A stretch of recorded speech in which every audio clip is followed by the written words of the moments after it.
association, and it's called Environmental Action in the Community, Te Oho Mauri Tai Ao Ki Te Hapori. So if you don't mind, Rick, I'd like to be able to hand that over to them, because I'm happy still to keep donating 1,000 trees every day towards your mission. So tēnei te mihi kia koe. Kia korua. Thank you. Thank you very much. Thank you. 1,000 every day, that's pretty good. That's awesome. Did I say day? Yeah, you did. Oh, in my head it's each day. It's all long. It's all long. One a day. I was going to say we've got that recorded, so we'll be taking that. Thank you anyway. Take that off. Could you plant? Wow, blown away really. Thank you so much. Look, Gordon was the brainchild behind the idea of getting a path through there and wanting to see the biodiversity increase. Our association ran with it.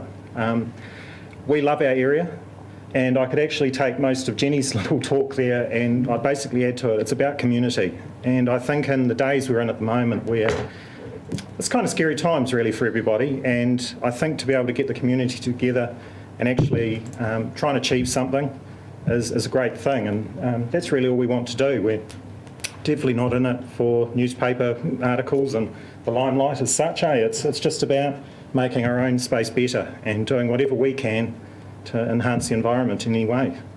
So I guess, look, thank you so much. We'll be in touch again for next year where we can extend the planting. I mean, there's so much room there that we can fill in, and while it's predominantly a stormwater drain, we can do so much more with it and just make it a really special place for Napier. It's interesting. We've identified something like 43 species of birds just living in that droneway. 43, and that's sparrows and all the ducks, etc. So and they're starting to increase. Yeah, it's good. It's staggering. So and the people using it as well. And I think the joy about it is when mums can go down there pushing a pram with their children, walking their dogs, they can see the bird life, they can see other people, they can communicate. They've got a place to escape to, especially in these interesting times we've got. So it's going to happen. It's peaceful. Big time. It's good for the mind. Yeah. Thank you very much. Thank you.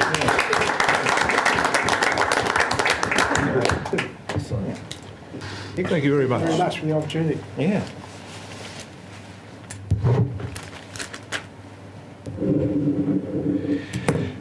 The next presentation is to the Forest Life Force Restoration Trust. Would you like to come forward? Charles Lambert is going to speak on this. Grab a seat, Pete, grab a seat. Kia ora tātou, tuatahinga mi ki o koutou, e hara mai nei tēnei rā, nā manhiru whakahirahira, tautoko nā mihi ki o koutou. So, to those of you that have already been up here and presented, thanks very much for your work and your dedication. Now, I'd just like to introduce Peter. Peter represents he's a manager with the Forestry Life Force Restoration Trust. And that's actually a translation of a Māori term, which is kia whakahoki a te Māori o te ngahere, kia maunga taniwha. So that is to put the Māori of the ngahere back in the forest, in this particular case into the maunga taniwha area. For those of you uninitiated, they come from the Central Hawke's Bay and other parts south of Mohaka. If you just take the, starting from the Lake Tūtira, in behind there is the Maunga Haruru Range, and the Mohaka River goes around the side of the range, and an offshoot from that is the Te Hoi River, which heads up towards Waikaremoana. And if you come back from the Wairoa River, there's another awa there called the Waiau, which heads along our Reopani neighbours in Waikaremoana as well, and comes up to the back of Waikaremoana. And it's that area in between the Te Hoi and the Waiau and the Mohaka, which we call the Maunga Taniwha area. We have a kōrero where our tipuna in the probably 1700s marks out his boundary, and there's kōrero with how he takes up his toki and he marks the tāwai trees along the Waiau.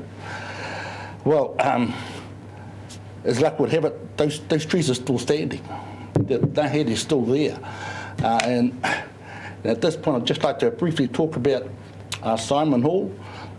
Simon Hall is a landowner who owns quite a bit of property, and in particular he bought the Tāwai forest of about 6,000 hectares of native forest back.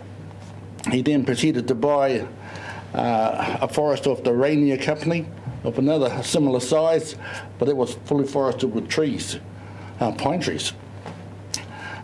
We've always heard how we got pine trees. We got all these corporate people walking in to our rohe and buying up land and putting trees on it. And they always say that you could always hand back your carbon credits and then put that land back into some other use. No one's ever done it. No one's ever done it. But that's where we look at Peter and the Trust, and we're putting them up for the award for the environmental leadership and land management, because they've done just that. They've done a lot of things, but Simon bought the forestry land back, fully treed, got rid of the trees, and has started a project on putting the Māori back into that land where the pine forest was. It's a huge effort. It's last tree cut down in 2018.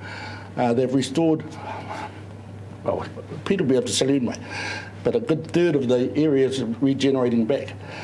And I know personally, I went down and saw there was a lot of hope that a lot of native seeds are still there and it will regenerate naturally, but the fact is pine regenerates a lot faster than the native stuff. So there's practically another forest sprung up. So it's not an easy job. It's a huge, huge undertaking, and you're talking about thousands of hectares. But that's only the latest mahi that the Trust does. They are well known for Kiwi Restoration, possum eradication, flora and fauna restoration out there, and a good example of that is the Nutukaka plant, as well as the native mistletoe. As well as the kiwi, there's the whio, the blue duck. So there is a lot of stuff going on here. And it's easier to say that Simon's probably an anthropologist, but he's not really. He's one of us that's just done well. He could have lived in the Cayman Islands, but he chose to take up this project. And he's looked for partners, and he's found Peter Shaw, ex-stock person, other keen to set up a trust and actually regress the land back to how it should be. You know, the Tāwai trees, as I say, is special. That forest is special to us, and we're so glad that Simon had the vision to get this land back, as well as the forest. So I really must apologise, Peter. We should have put you up for this 3 years ago when I got here, but I have enjoyed going out to the Restoration Life Force Trust quite a few times and getting a first-hand glimpse of the projects that they do. I must put in the dibs for Tamsin, who's another one of the management staff. Most of the staff here probably do know Tamsin. She used to run Maungaharuru Boundary Stream by herself a few years ago. She's helped running Cape Kidnappers again, but she's still in charge of the Kiwi conservation area and releasing kiwis into wild today. So a lot of our local people are leading this. Barry Crane's another one. And it's we're very thankful for the work they do. So I'm just going to hand it over to our chair. You're close. Pick it up. I'm closer. Yeah. But he really wants to talk to you because you're more influential than I am. But All right, I'll do it. You can both do it. There you go. I know if Pete could invite us all out there for a look, and it's maybe something we should take advantage of in the next few months while the weather's good. Hey, Pete.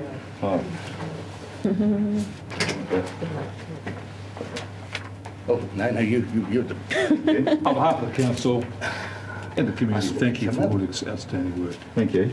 I'm actually here representing Simon Hall, the landowner, and thank you, Charles, for the nomination. We're very, very proud to receive this. We're probably the biggest conservation initiative in Hawke's Bay that you've maybe never heard of. So 23,000 hectares Simon owns in the hinterland of Hawke's Bay, and all of it he's trying to manage for conservation purposes.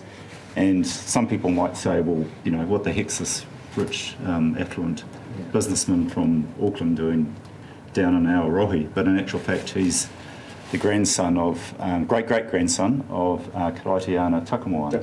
Yeah. So he's a direct descendant of Kahanunu chiefly line, Simon. So he's got skin in the game from way back, you know. And so I'm proud to be working for him. And the invitation, as Charles said, is there. We've got a Kiwi project going there. It's produced 434 chicks for release to date. And it's the main supplier for the Cape Kidnappers project out there for Kiwi. We do work with Nutakako. We're ramping up our predator control, so we're trapping mustelids over 12,000 hectares now. And it's not much of a trade, but in return I'd like to offer to the Council a copy of our annual report that details You can give that to me. all that we do. And there's quite a lot of information in there. So please don't be shy if you think you might want to come up and have a look, because we'd love to host you. Thank you. Thank you.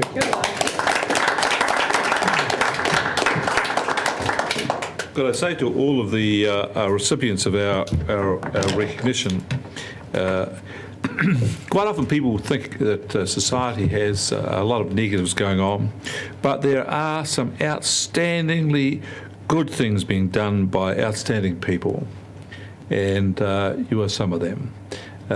You've taken to heart our environment, you've given of your own personal time, and there's nothing more valuable than your own personal time. We can all get richer and we'll get poorer, we can all get fatter or skinny or whatever, but one thing we can't get any more of is time.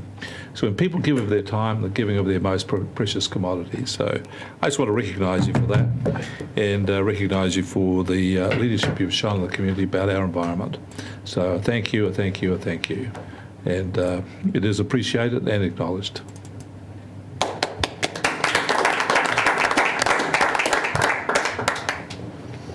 Right, councillors, I'm sorry there's no morning tea we normally have. When we get back to normal, we'll invite you back to another one. Thank you.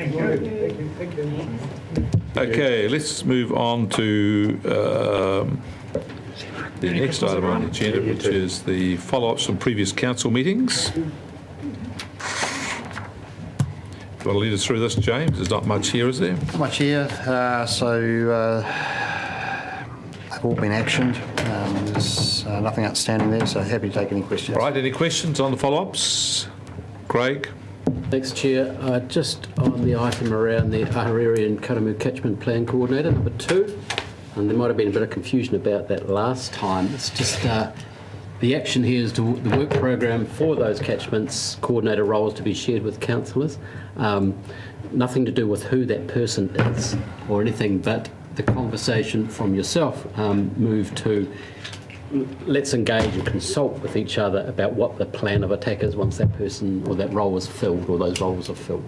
So it's okay with what's there, but if I could just note that, because we're quite a way down the track from when we first talked about this.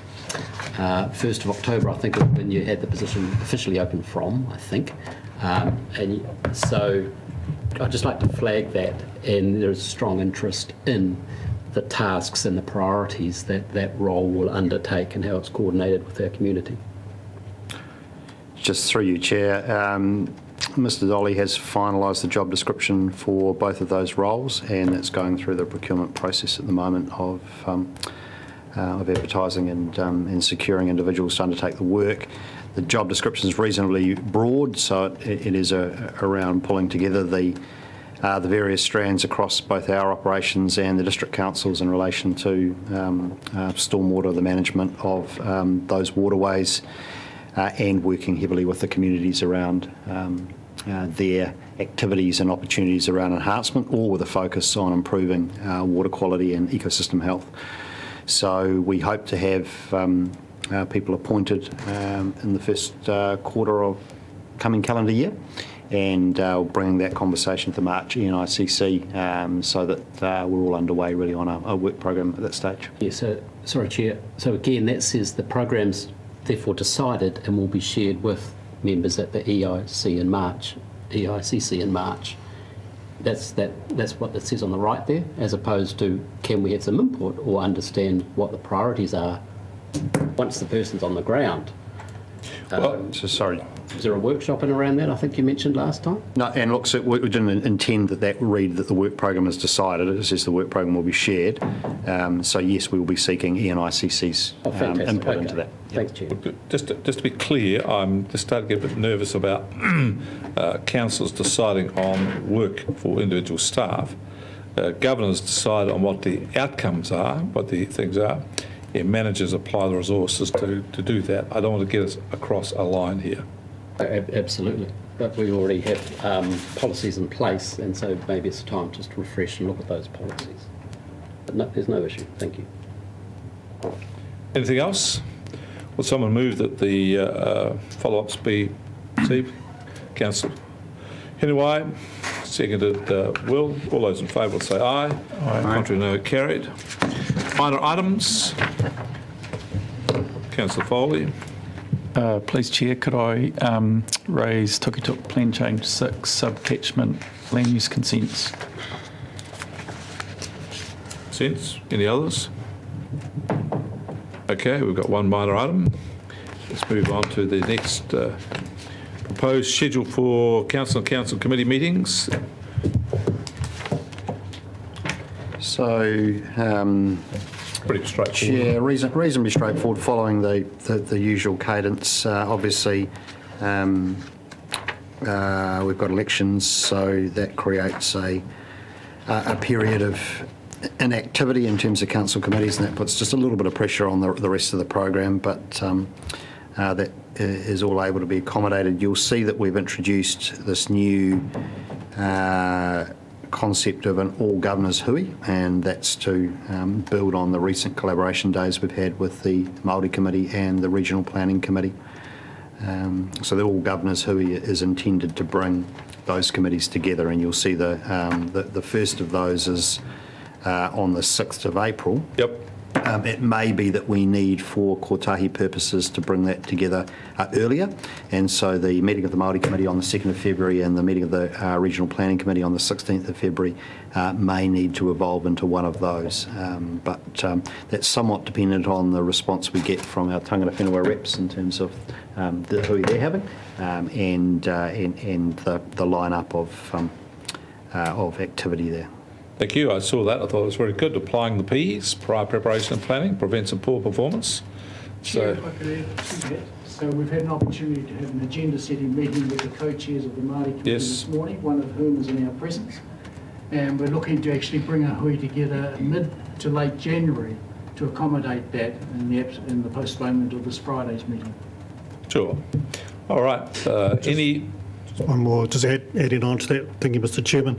So I note in the scheduling that basically the Māori Committee ends up on a quarterly meeting cycle, going from a bi-monthly cycle. Understand the reasoning why. That's an ongoing conversation, but we're kind of asking that perhaps we keep what would have been the April meeting as a reserve, not quite knowing what that future is going to look like for us until we actually have these conversations. So that was the only thing we wanted to raise, Mr. Chairman. So what are you suggesting you'd like to do differently? So keeping April as a reserve. We would have normally have had an April meeting anyway if we had stuck to our bi-monthly, every 2 months. So where's the barrier? So, Chair, perhaps I could help here. So the introduction of the all governors hui has necessitated a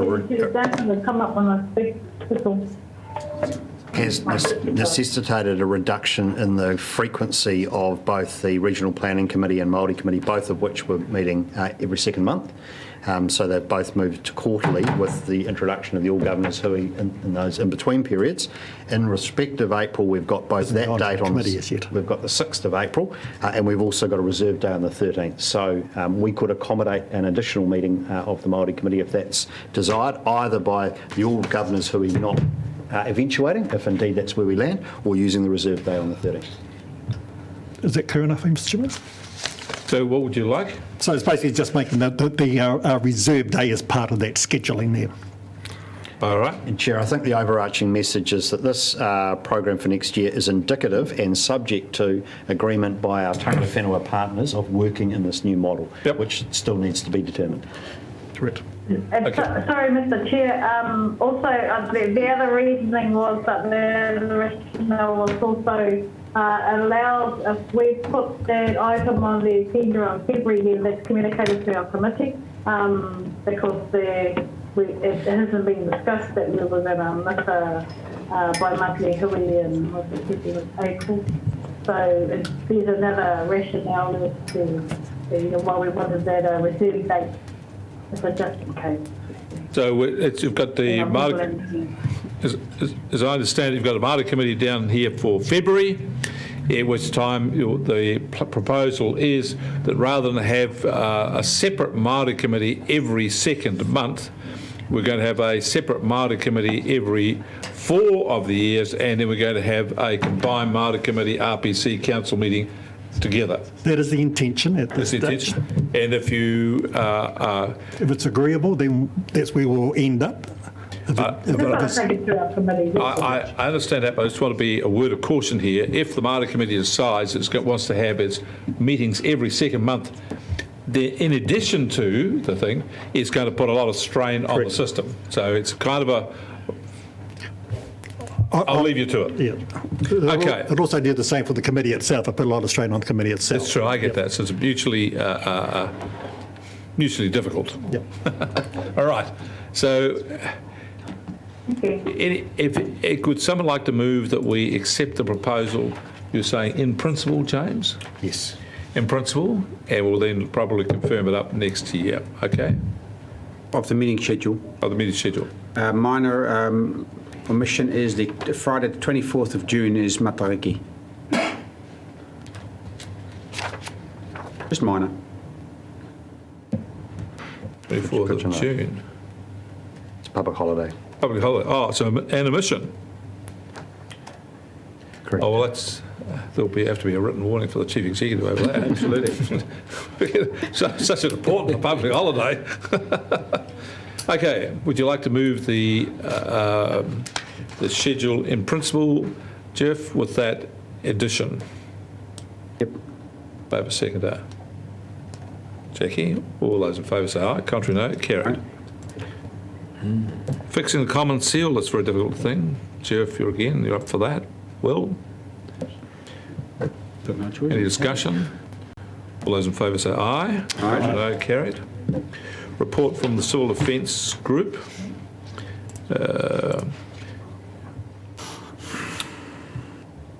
Sure. Sorry? I don't know whether you want to speak to that or I'm certainly happy to do so. I'll let you lead off and I'll fill in any holes. So look, the primary focus of the meeting of the Joint Committee on the 22nd of November was the review of our civil defence arrangements as a region as undertaken by Ross McLeod. That's been workshopped with Council previously, so I think there's reasonable visibility of the recommendations from Ross. The work is now underway to implement those recommendations with Ross working alongside Ian MacDonald. And there's specific work going on with each and every council around the question of staff resourcing, training, and ensuring that we're as well placed as we can be as a region to respond to the next civil defence emergency, which will be a when, not if question. There was a minor matter in terms of the residual funds unallocated from the drought relief undertaken last year, and there was unanimous agreement for those funds to be committed to the East Coast Rural Support Trust. Other than that, I don't think there's anything else too noteworthy, Chair. Thank you. But just I see that there's changes to be made to the Civil Defence and Emergency Management Act. Consultations January and February. A well-known period in New Zealand where people are focused on matters of public policy and things related to Wellington. I've expressed my concern about this. I don't think it's actually the best of time for consulting, but it is what it is, and I'll take an interest in it. The other thing to say to councillors is that I intend to have regular meetings with Ian as the head of civil defence, the controller, I'm going to have regular meetings with Ross and Ian, and I'm going to have regular meetings with the chief executives to make sure that this report we've got here, the plan, is gone over thoroughly, that we meet all the timelines for getting it done, and make sure that it's all the recommendations are implemented in a timely manner. I'm also going to go with Ian to each of the councils and meet with their civil offence people to make sure I hear from them directly that they're satisfied with the arrangements that they're satisfied they're making the appropriate changes, and that all the shop is tidy. So I think in a way we have civil offence is one of those problem childs you have where it does nothing for a long, long time. Everybody thinks it's asleep. And then suddenly when something happens, it has to run at 100% capacity with no errors or mistakes. Well, this is an unrealistic expectation. So I just want to make sure that we got people's attention focused on them, that the staff are doing the training, that the people are integrated, they're getting the resources applied, etc., etc. So that's my go on that. Okay. Mike. Yes, thank you, Mr. Chairman. Look, just a follow-up question, I suppose, in regards to, there was talk of a Māori representation within that working group. Where's that conversation gone? It's still progressing. I've got it firmly in my sights. I've had some growls about this. Make no mistake about that. So it remains a commitment. I think the thing we've yet to land is the mandating of that individual and who will represent tangata whenua in the region on the joint committee. Given that it's a relatively small committee with the 4 mayors and the chair. Thank you. Hasn't gone away. It will be done. Any other questions? Councillor Curtin. Yes, the 5 priority work streams. Can we have line of sight on those? They were referenced in the report, but have they been distilled down and we've got clear line of sight on what they are, what the program actually looks like? Yes. Where is it? Well, we'll get it sent to you. I don't have it off on my back pocket at the moment, but disappointed. I knew you'd be disappointed in me today somehow, but so anyway, we'll get that to you for sure. Sure. Yep. Can I ask a second question supplementary to that? Are we clear, or is it in that brief in the work program that each council is absolutely clear on what their legislated responsibilities are and what resources they have and will apply internally for their own response capability? I'm seeing words such as collective responsibility from all councils, but alongside the collective responsibility are their own internal obligations, notwithstanding the collective that we've entered into. Is that have we incorporated that into the work streams? Yes, and that's why if you were listening to the code, I said I was going to go with Ian to each of the councils to make sure that they had the capacity and were integrated into the system. Congratulations, Chair. If I could just add, look, I think in theory everybody understands what their obligations are. In practice, the challenge is mobilising the resources in an event, and that's a combination of the willingness of staff within councils to respond to an event, given that people have many and varied pressures, including their BAU work and also things like caring for family and dependents, etc. So it's having a much stronger understanding of who's available under what circumstances and who can be called upon, and that being systematised and planned so that it's more predictable in an event. And then alongside that is the level of training that's undertaken. So yes, everybody understands the general obligation. The piece of work that's now being done is to increase the level of training, increase the level of systematisation around the standing up of the workforce during an event. I'm getting a weekly project report on how this body work's going, and I'm happy to circulate the one I've just received to Council, so you've got a sense of those work streams and how they're going, which I'll do now. And I thought by making a personal visit to each of the councils on this capacity would be to say that we are very interested in this, and I look forward to hearing what they've got to say. Not ignoring the issue, saying we're keen to see the things being done. Thank you, Chair. Thank you. Right. Councillor Curtin, would you like to move the report be received? Yes, I will. Thank you. Councillor Lambert, would you like to second it? I'd love to. Thank you. Councillor Curtin, would you like to speak? No, I wouldn't. Okay. Councillor Foss, would you like to speak? No, thank you. I'm just in admiration of this beautiful. Let's take it for what it is at the moment. All those in favour will say aye. Aye. Contrary, no. Carried. Verbal presentation on the 3D aquifer mapping storyboard. So, Chair, through you while the team are getting themselves set up.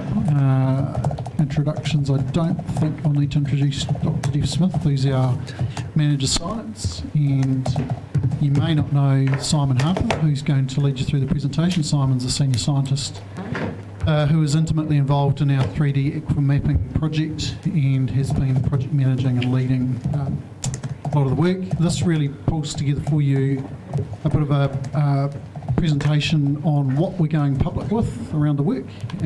We wanted you to be cited on it before it was released into the big wide world, so that you knew what was there. We think it's pretty exciting, pretty interesting, and really helpfully presents quite complex and complicated science information in a novel way. So I will hand over to Simon, who I think is now ready to go. Getting there. Just got to try to log in. I knew this would be a little bit of a problem.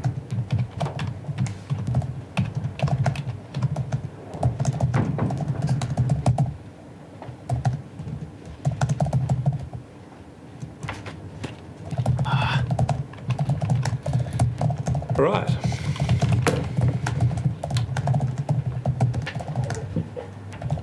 I must say that lots of pretty pictures. That's a good start.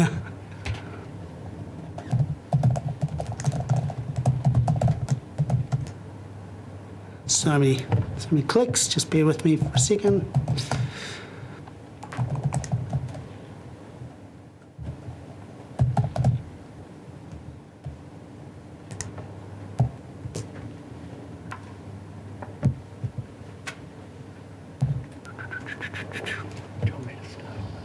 Yeah.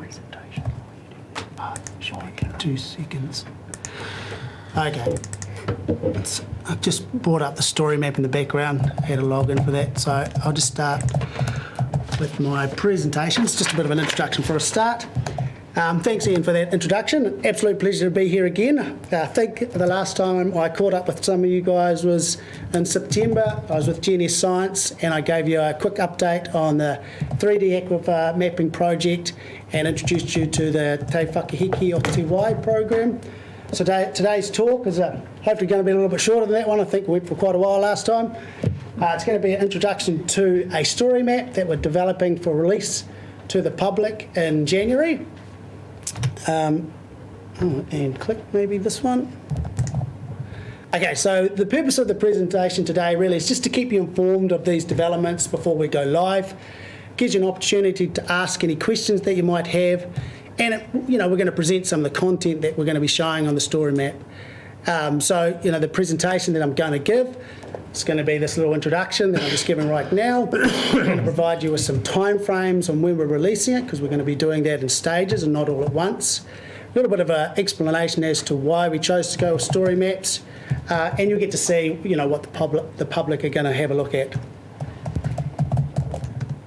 Before I get too far away, just a couple of quick acknowledgements. So, this phase of work has been developed with the help of the HBRC comms team and the GIS team, but also, special thanks has to go to the GNS Science crew. We've got Zara Rollinson, who's the GNS project lead, and so she's contributed significantly to the content and the digital media that you'll see, but also there's another guy called Phil Scadden, who's been developing an online visualisation tool, which I'll show you a little bit later on. So first of all, so the challenge. So the challenge we face with this project is is trying to communicate our results to the public, right? So most of the outputs that come out of the SkyTeam project are technical reports, which, you know, are full of technical information, and if you don't have a little bit of knowledge about the subjects, are really hard to understand. So, you know, for that reason, we needed another platform outside of reporting where we could summarise the information contained in the reports and present it to the public. So the story maps are really an interactive and engaging piece of software that fill this space, and they combine things like interactive maps, pictures and videos, and they have all sorts of other digital features there that help you explain that story. We'd seen the story maps also at council, so you might have seen that the Civil Defence Hawke's Bay Hazard Portal has one, but also there's one on the plate tectonics. So they're a really engaging and useful way to take technical information and summarise it in a way that people can understand it. So that was why we decided to go with story maps. Okay, now without further ado, all that hard work that I did to log in, we'll bring up the story maps. Or at least get out of there. I'll come back to that.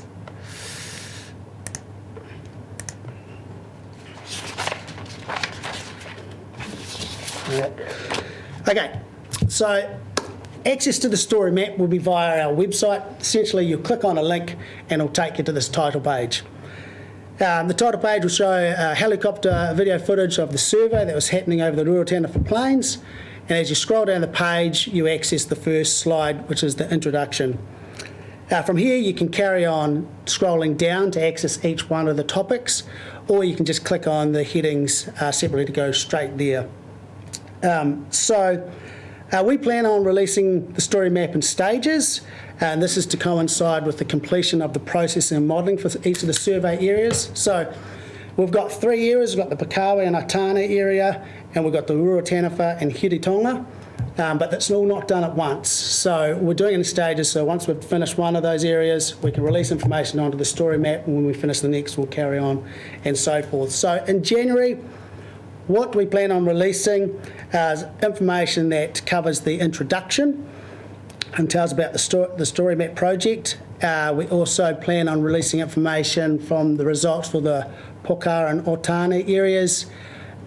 We've got a visualisation tool in the Explore Data tab, and then we've just got a separate section here that lists the scientific reports associated with all this information. So, what does the introduction show us? So the introduction describes what's presented in the story map, information about the SkyTeam technology to give readers about a bit of background information for that, and an overview of the 3D ACRA mapping project. This is accompanied with a video, which you may have seen this video before, which describes the project. We have interactive map, which is down here, shows where the surveys were flowing. You can zoom into these areas if you wanted to see a bit more information. And we also have graphics that explain what does SkyTeam measure. Now, this is quite an important concept to introduce at the start, because it explains to the readers that, hey, as groundwater science, we're not really interested in the electrical resistivity properties derived from SkyTeam. We're more interested in the geological material that's interpreted or derived from that data. So in this particular graphics here, you can see that you've got a profile with high resistivity, electrical resistivity, low resistivity, high and low. And these correspond or correlate to different types of geological material. And it's that geological material that GNS are deriving, and that's important to us because the geological material dictates whether there's an aquifer or confining layer. I'll move on to the Pakawa and Otane tab and just describe that briefly. So the Otane and Pakawa and Otane tab summarises the groundwater resources found within these two catchments.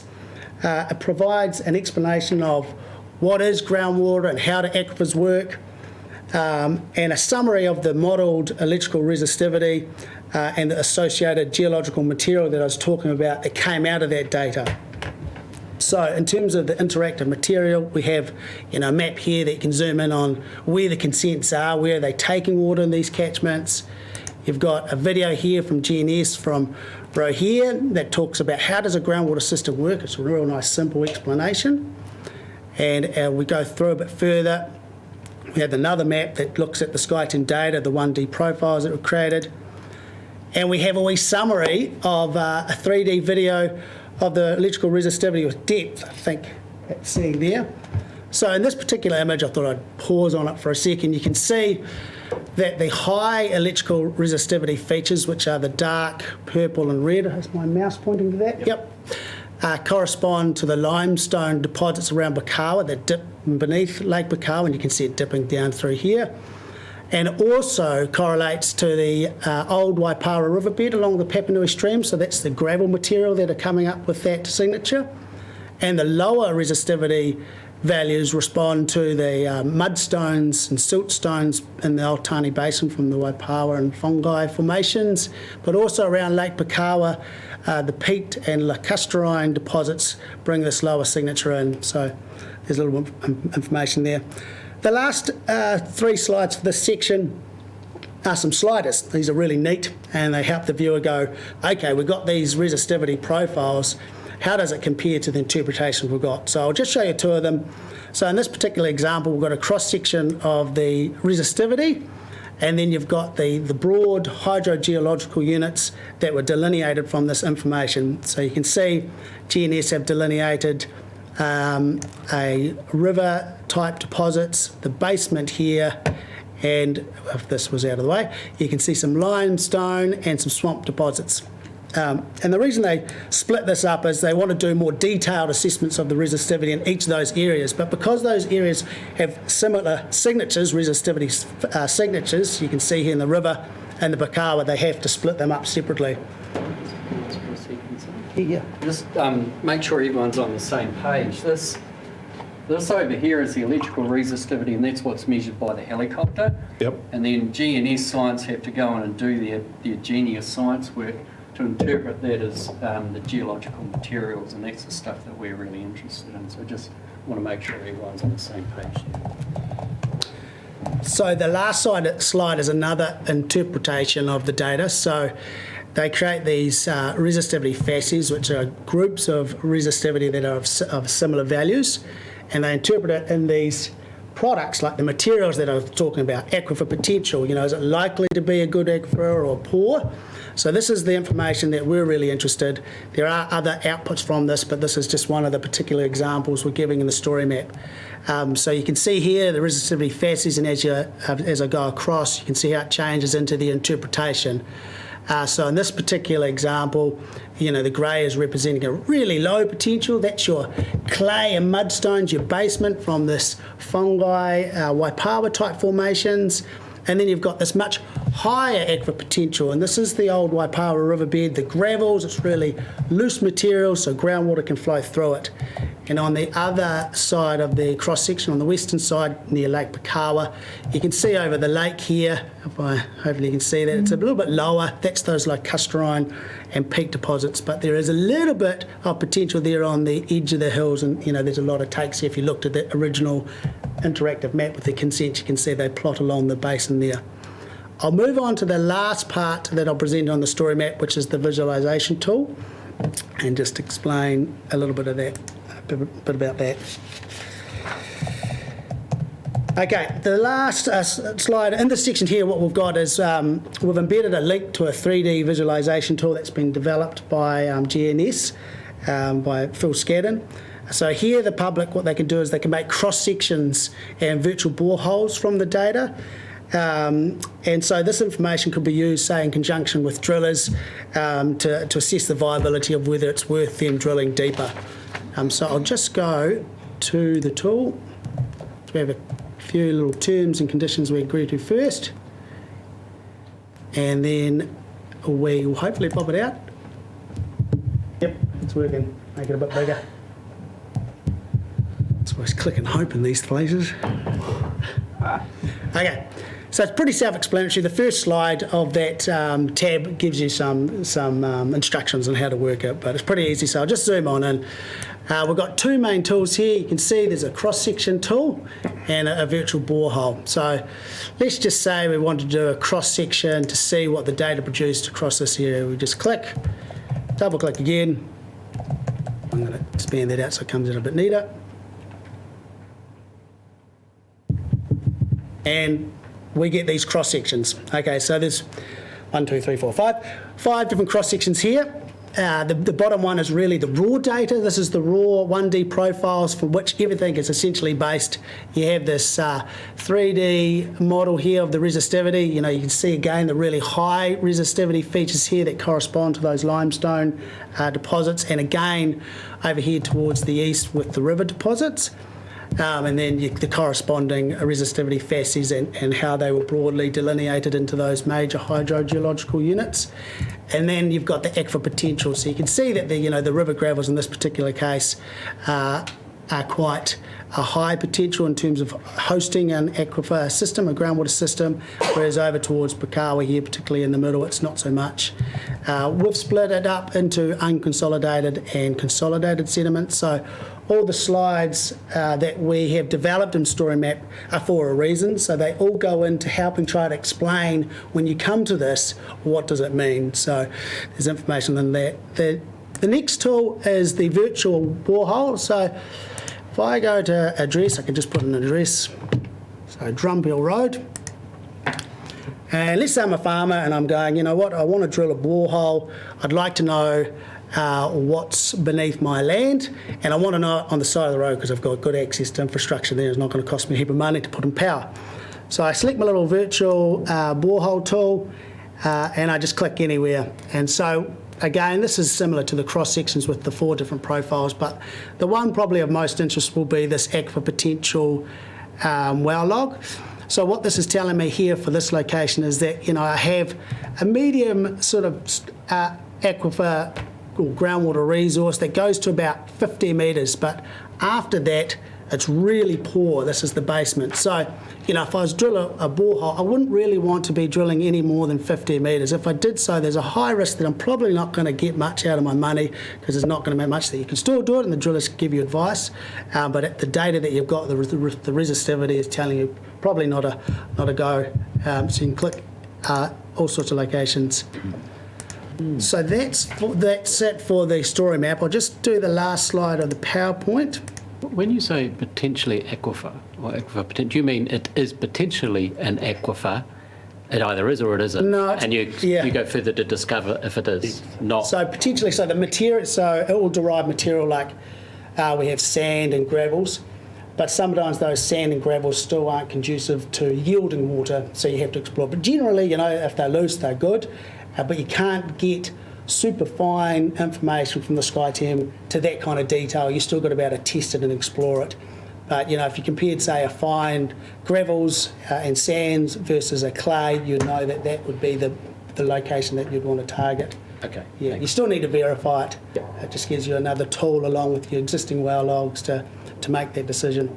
So I guess if you're on the hunt for groundwater, you know that zone where there's aquifer potential is all you'd really be interested in. Just de-risk it a bit. Yeah. And of course, the old way of doing it would be to drill and then you hit the stuff that's not yielding and you don't know if you go a little bit deeper. So, you know, do I want to throw more money at it and go deeper? But this tells you that it's not point. Thanks. I suppose in the past what you'd do is you'd have your well logs and you'd have your drill information, you'd talk to them about it. You know, but the problem we have with the well logs is that typically they might be only 30 or 40 metres deep, whereas this scan goes to, say, 400 or 500, you know, it's every 200 metres apart. So you can use it together to go, you know, what is actually happening deeper, as well as the information that the well logs contain. So it just gives you a bit more information.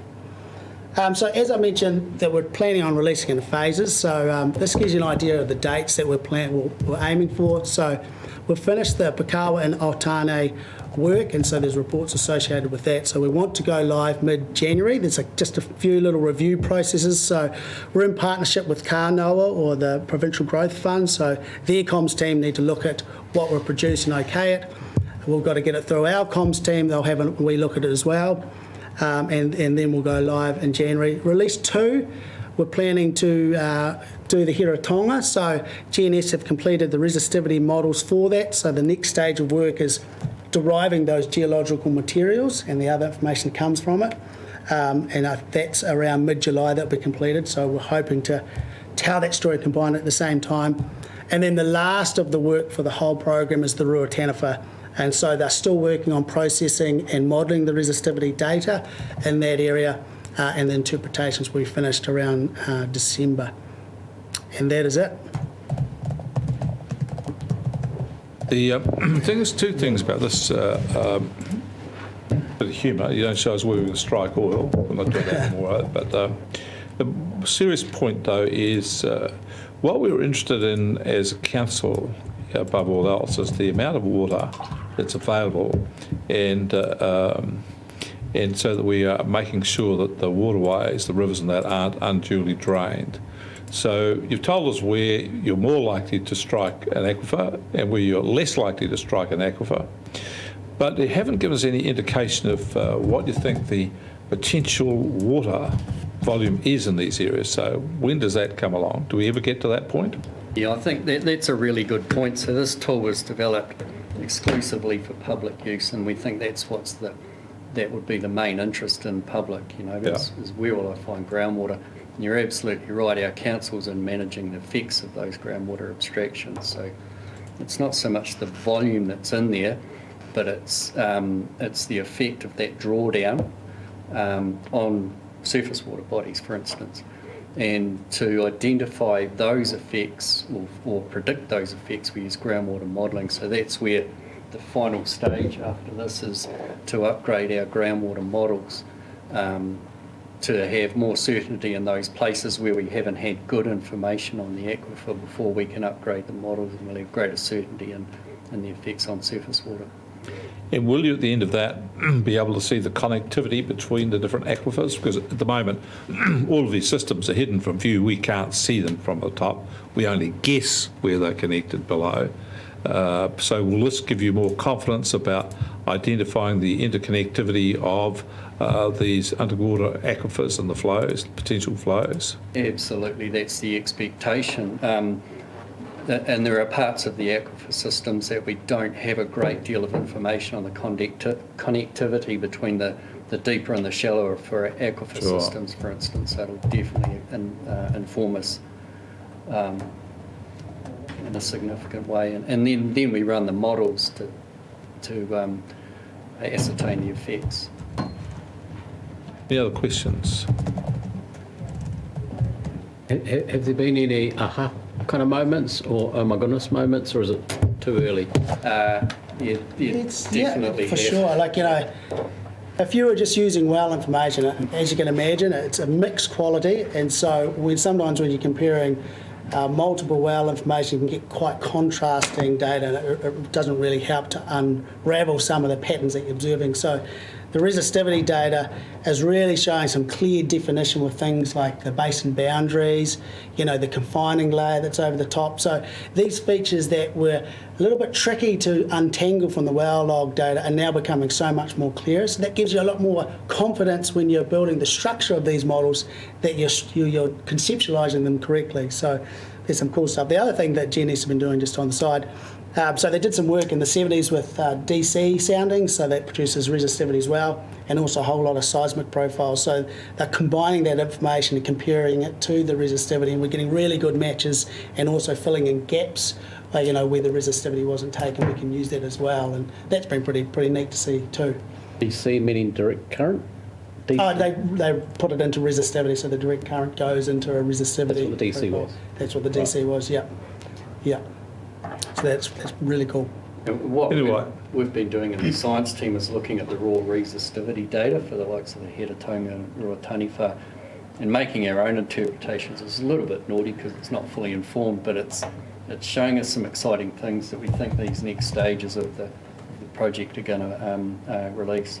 Like an advent calendar, isn't it? It is, exactly, yeah. GNS are using some of the information at the moment to help inform the Te Whakahiki o Te Wai model as well. So it's being used at this stage for that, and like Jeff said, we plan on using it a bit further for a more regional scale model as well. Yeah, there's some slightly other work happening in the Ruataniwha and Hedatonga, where we look to derive properties called hydraulic conductivity. So, they'll help us understand about that connection a bit further. but also just the mapping. At the moment, you just have a rough idea that there's this wedge of marine clays, but this data, a lot more finer resolution, so you might be able to see where you maybe have sand deposits coming in different areas, where it's thinner. It might explain, for example, why we've got upwelling of springs in some locations like Twyford. So it provides a better idea conceptually what's going on. Now, if we get a better idea, or we can more properly conceptualise what's happening, we build more robust models and therefore make more accurate decisions. Councillor Ormsby. Thanks, Chair. Kia ora, guys. Thanks for the presentation. I'm a big fan of story maps, so thank you for sort of stepping up and being able to present in a way that's engaging and interactive for the public. So looking forward to the release in January. I suppose this is more for James. So when we have the data sets and we have the reports and we understand the relationship of what the water's doing within these aquifers, to what degree do we use that data and information to build what we need to within Kotahi?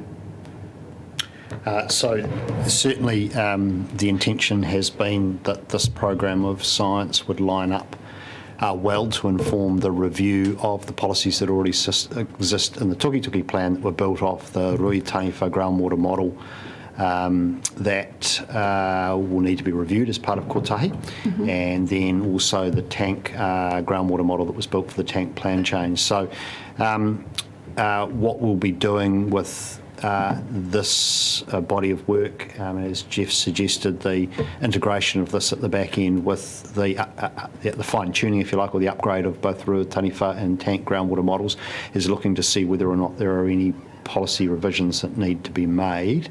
Too early to tell in that regard, but I think what we do have is a powerful tool for the public engagement phase around Kotahi to explain what water resources exist and what are the issues that we're dealing with. Broadly, though, the policy settings within both the Rua Taniwha Basin and the tank catchments and the tank plan change, I think we would say are reasonably fit for purpose based on our understanding of inflows and outflows and total abstraction in a sort of a total water balance sense. What I think we have the opportunity with here is to particularly look at the stream flow enhancement policies and how we can most effectively use those policies to protect surface water flows through the policy mechanisms that exist. Those are reasonably well developed, obviously, in the tank plan change, and the opportunity, I think, is to think about how that works in with the Rua Taniwha or Plan Change 6 rules, and I guess that also will help inform our managed aquifer recharge policy that we would probably want to put more firmly into the regional plan rather than just through the currently the pilot consents that we've got. So it's instrumental. I think it's extremely useful. Yep, I think that's true. Although I suspect the most practical applications will be at property scale from this, as opposed to necessarily revolutionising our policy. The policy more heavily hangs on the total abstraction volumes and the total inflows, which come from the models. Thank you. Okay, I'm going to take Councillor Lambert, and then I'm going to go to the wall, and I've got Apiata next. Charles. Well, I guess that was the CEO's explanation. Was probably part of my question was going to be, how confident are you at gauging water flow inland to outland, and gauging the recharging of aquifer, and what quantities are available or water are available against abstraction? Don't think so. This particular project can't address that type of question. So that type of question would be addressed through the modelling. So through the modelling phase, they can try to quantify the bounds of uncertainty for inflows and outflows.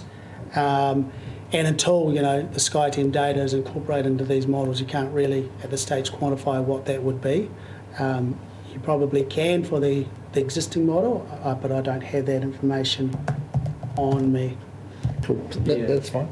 I think in terms of the entire hydrological system, this is looking at the bit between the recharge and the discharge. So and you're asking about how certain we are with those other components of the water balance. What the recharge modelling is a separate component of work in itself, and I think we've got a reasonably good handle on that, and that recharge then feeds into what the Sky Team's showing us, so the pathway through the groundwater system.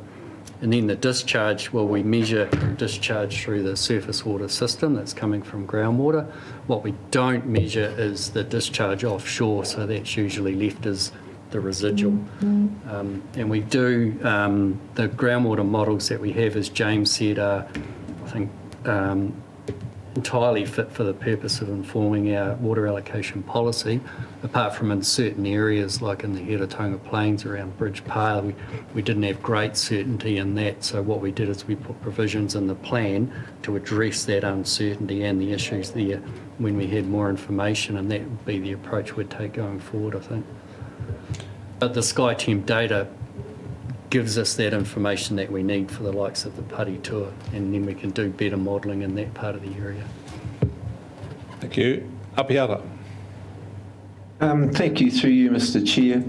More of a suggestion, given the comments that have already been provided by James and our speakers. But could I ask of James when and how, in his thinking, this presentation will be incorporated into the Kotahi schedule of work, or is there a opportunity to have this presented at the new co-governance forum for our next meeting in early next year?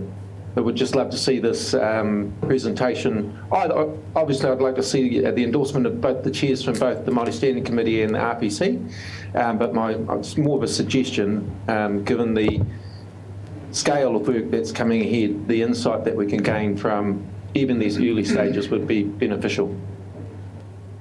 So we have talked about a series of wānanga to inform the all-in governance, particularly before we go out to the community to talk about many of these issues, to ensure we're all on the same page and that there's a good level of understanding of our technical understanding of the nature of the resource that we're trying to manage. So I'll take that away as a bit of an action to think about how this, alongside some familiarity with the groundwater models and probably more in principle, how is it that we come to estimate how much water there is within our aquifer systems, the interactions between ground and surface flows, what abstraction means and what policy means in relation to sort of managing to outcomes. So I think we've got a series of things to draw together here so everybody understands how we approach the science and then the policy that comes off the back of that. So yeah, we'll come back to you with a program in the new year around all of that. Okay, I think we've just about done. Anybody else got any questions? Just to follow up, Mr. Chairman, so as part of the pre-agenda for the Māori Committee, we have asked that this presentation be part of that agenda. So we look forward to see what the answer is in regards to that. But I think, as we can all see, that there's a significant amount of knowledge that has to be learnt and to understand how this works and how this now affects the wider question around water extraction, water use and so forth. This is just one of the tools in the toolbox. But we'll only get the benefit out of it if we know actually how to use it to its fullest. Kia ora. I think that's exactly right. Like any tool, you've got to know how to use it to get the benefit out of it, but it is a tool. I just want to say thank you for the presentation. I think it's really outstanding work. Two observations I'll make of this. Firstly, there's an enormous amount of private benefit out of this, actually. The notion that you can go and put a dot on a street address and see with some degree of confidence how far down you've got to drill to get to get water or not is of great benefit. I mean, we've had a lot of drilling and hoping. We've been doing that ever since people started to find oil and looking for water. So there is considerable private benefit about this. The second thing I would say is that when we started on the SkyTEM program, all councils received a letter from a well-known local driller who said, if you believe in this, I'll come along and I'll sell you the Sydney Harbour Bridge. Do you remember that? Well, the only thing that's going to be in my mind is that same driller going to figure out how this tool works, as Mike has said, and help inform their work. So I just think it's really interesting. But great science, great presentation, and I think it's a wonderful step forward for us. I accept the point that it's not going to be determinative in how we manage water. We're interested in the back row, the most in, the most out. Where it actually is in the system and how it's flowing around is of lesser interest, but still of interest. And all of the other things we've done to date, this is a step ahead of that. It's quite remarkable that you can fly around with a helicopter and find out what's down to 400 feet. So thank you very much. We look forward to further instalments. Thank you, Councillor. Yeah. Close that down. Okay. Thank you, councils. Great work, team. Brilliant. Have a nice morning. See you later. Look forward to seeing you again. Keep the letters and postcards rolling. Afternoon, actually. Yeah. Right, reports on meetings from outside bodies. Has anybody got something like to report on from the list? No? Discussion of minor items not on the agenda. Councillor Foley, you want to talk to us about Tuki Plan Change 6 and consents. Thank you. Floor is yours. Thank you. Look, I've raised this issue, this type of issue before, so sorry to do it again, but just around the implementation of Plan Change 6, and we've obviously had a bit of a stumbling block with Overseer and that holding things up this year, but just around the latest sub-catchments requiring consent, they were due 30th November. Due to the Overseer issue, the announcement and public meetings and all of that, and the lead up was quite late, and so I'm not sure how many consents, if any, have been done in those sub-catchments yet, but everyone's obviously got on board, booked their slot in with the contractors, the providers that do the FEMPs and consents. And so, no doubt, council's in communications with those various organisations around who has signed up. But nonetheless, landowners are now getting letters about where things are at, and this is obviously panicking landowners who are then going to these consent and FEMP providers and panicking them, and everyone's just trying to do the best they can, and obviously it's going to be a long-winded process to get through the whole list. So I guess I just ask again about a bit more pragmatism around the implementation and the pressure on everyone to meet these deadlines, which just practically isn't possible, but nonetheless people are on board, they've signed up, and unfortunately it's just a case of working through the list. So I just thought I'd make that point because a few people were just panicking about the implications of not meeting deadlines, even though everyone's trying to do their best. Okay, thank you. So come to the end of that part of the meeting. Now, for publicly excluded, would someone like to go to publicly excluded? Councillor Curtin. Yep. Second. Yep. Councillor Ormsby. All those in favour will say aye. Aye. Contrary, no. Carried.